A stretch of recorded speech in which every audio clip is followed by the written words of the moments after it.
Hello and welcome to Dr. Varsha Gaitonde's channel. In this video, we shall discuss the breeding and cultivation perspective of drumstick or moringa. This topic attracted me when I read an article or report about Solapur engineer named Sagar Khare who quits his job in America to cultivate moringa in India. Now he earns 36 lakhs per year from just 5 acres of land. That means this cultivation is having immense economic importance or income generation.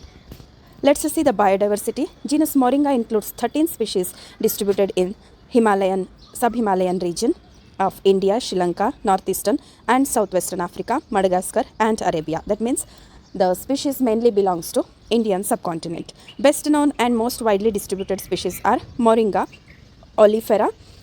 Next are Moringa peregrina, which is having pink flowers, whereas Moringa oleifera is having white flowers. Moringa optera, Moringa arabica, Moringa zelenica are indigenous species of northeastern tropical Africa, Syria, Palestine and all of Arabia in the driest area. There are other names to drumstick or moringa also, like moringa tree. Because it used to be of perennial nature, it is called as tree. Horseradish tree, because its roots resemble like horseradish.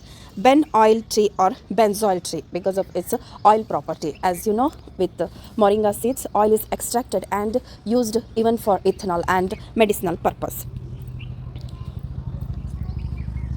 Why it is called as superfood? Greens and flowers are packed with antioxidants, anti-inflammatories, vitamins, nutrients, minerals, which are fully packed in a recommended dietary allowance.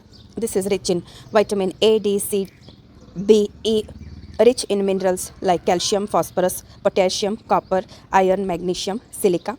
This also contains alpha linolenic acid, amino acids, plant-based omega-3, carotenoids, along with nutraceutical properties. Compared with other vegetables and food products, dried drumsticks of 100 grams contain the things like 9 times richer in protein than yogurt, 10 times richer in vitamin A than carrots, 12 times richer in vitamin C than oranges, 15 times rich in potassium bananas, 17 times richer in calcium than milk, 25 times richer in iron than spinach, and 30 times richer in magnesium than eggs. That means from shoot to root, every part of drumstick is important. And why can't we consider it as another Kamadhenu or Kalpavriksha?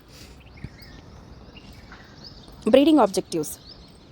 Breeding varieties with dwarf-statured plant. As you know, moringa stems are very weak and slender, and they are very prone to get damaged to heavy wind or heavy rainfall.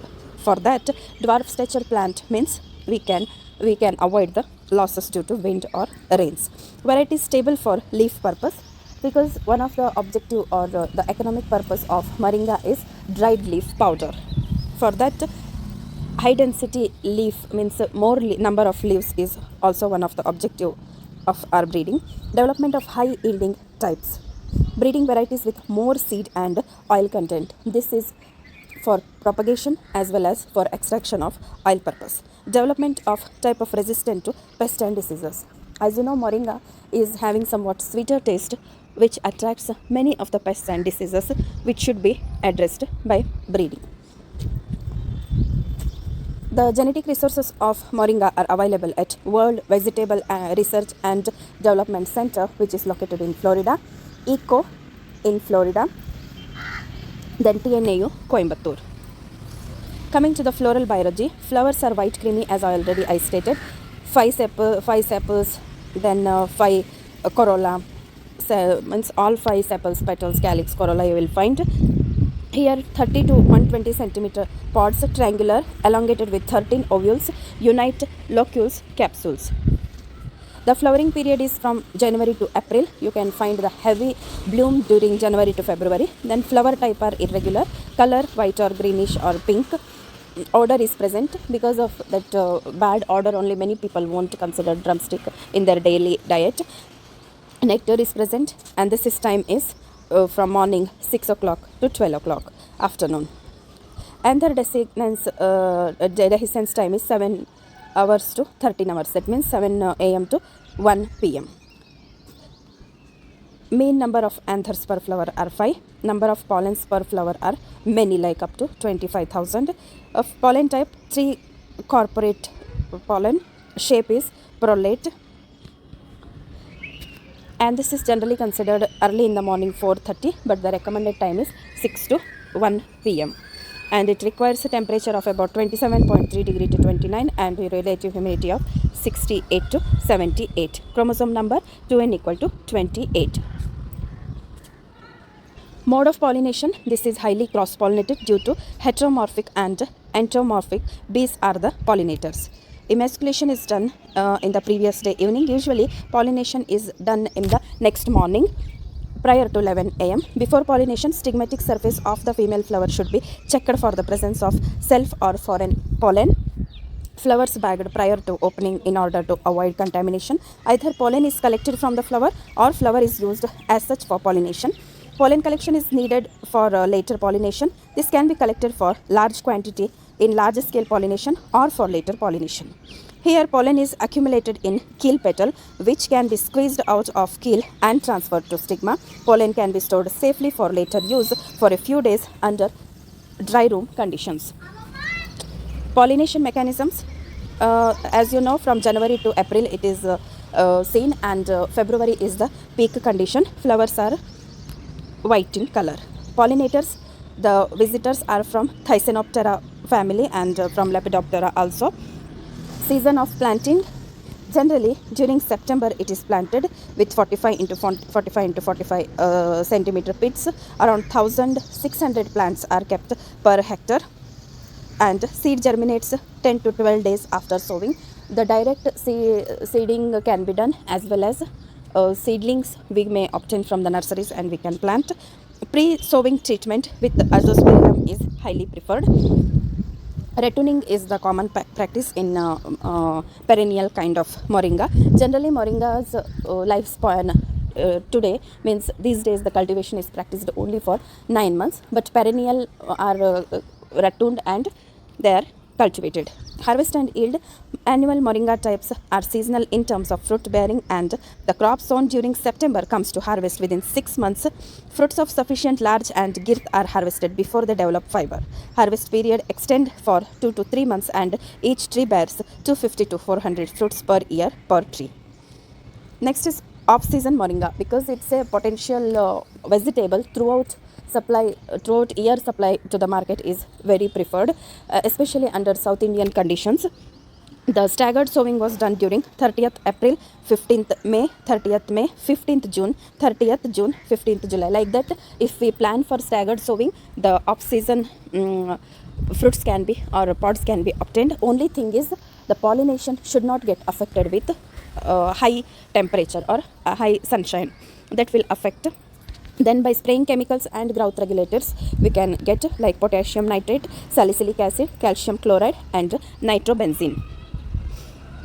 Intensive moringa leaf production. As I already stated, one of the breeding objective or the economic purpose of moringa is leaf harvest. Whether produced for the use as green manure for livestock or for human consumption, this can be grown intensively with yields of up to 650 metric tons for green matter per hectare. This compares very well with other green manure crops like lab beans, which yield up to 110 tons per hectare of green matter as a pure crop. These high yielding yields were obtained through subsoiling to the depth of 60 centimeter using a rotavator to encourage drainage and good root development. Here 10 by 10 centimeter density is maintained, and the vigorous regrowth of seedlings will produce 3 to 5 new shoots after each cutting. Means every rettuning will yield like this. Up to 9 harvests can be obtained annually. An yield of 650 metric tons of leaf yield was obtained in sandy as well and well drained soils. Coming to the varieties, KM1, PKM1, PKM2, GKVK1, 2, 3, Dhanraj, Bhagya, that is KDM1, then Konkan, Ruchira, Anupama, Rohit1. Different varieties include PKM1, that is annual moringa. It's developed by pure line selection. Yields around 220 fruits per tree. That means 52 tons per hectare.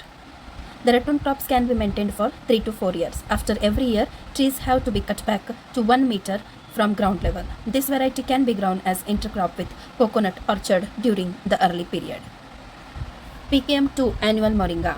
This is a hybrid derived between MP31 and MP28. This gives about 98 tons per hectare. Ratoon crop can also be taken up for 3 years. KM1. This is annual moringa developed by Pure Line Selection. It gives about 400 to 500 fruits per plant annually, and ratooning is done for 2 to 3 years. Starts bearing from 6 months onward. Dhanraj is an annual moringa propagated through seeds and was evolved at KRC College of Agriculture, UASR Bhavi, Karnataka. Chao Karechi. It's a perennial variety from Sri Lanka. Each tree produces about 90 to 120 long pods per annum. Chemmurungai. This is from Sri Lanka. Variety produces flowers throughout the year and bears pod throughout the year. Pods tips are red. This is very important. This Chemmurungai it can be grown throughout the year. Then KM1 I already explained. Moolanur moringa. This is a perennial variety extensively grown around the region of Moolanur and other places of Tamil Nadu. It gives around 200 kg pods per season. Coming to the traditional medicinal use of moringa, it is antioxidant and anti-inflammatory, stimulates hair growth, enhances skin health, increases energy, vision improvement, normalizes blood pressure, antidepressant, use in as antifungal, anti-tumor agent, then anti-ulcer. So many properties it is having. Coming to its composition in leaves and fruits. The edible portion is around 75%, moisture 75%.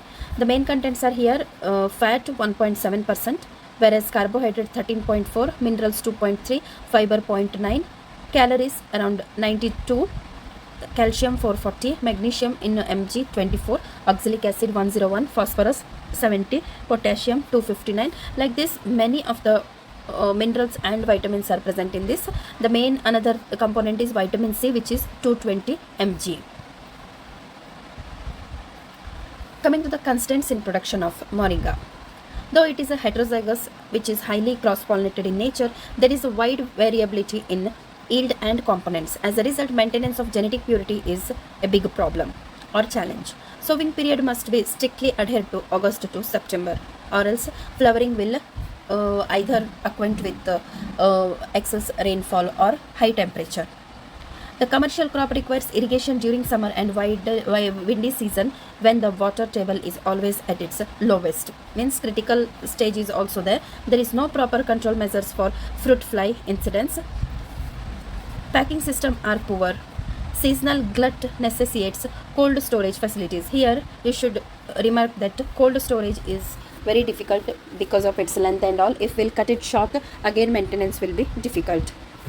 Advantages of moringa cultivation for small farmers. As I already explained, it is a huge source of many of the minerals, vitamins, and having many health benefits. But for small farmers, it requires minimum irrigation facility, does not require much labor. Family members can easily manage this. Requires small quantity of manure and fertilizer. Because small farmer cultivate less than 1 hectare of moringa, they can easily transport their produce to local market. Pruned materials can be effectively recycled by pulp and paper industry, which is an additional advantage. Thank you. If you have any doubt, you can keep it in the comment section. Please like and subscribe to my channel. Thank you once again.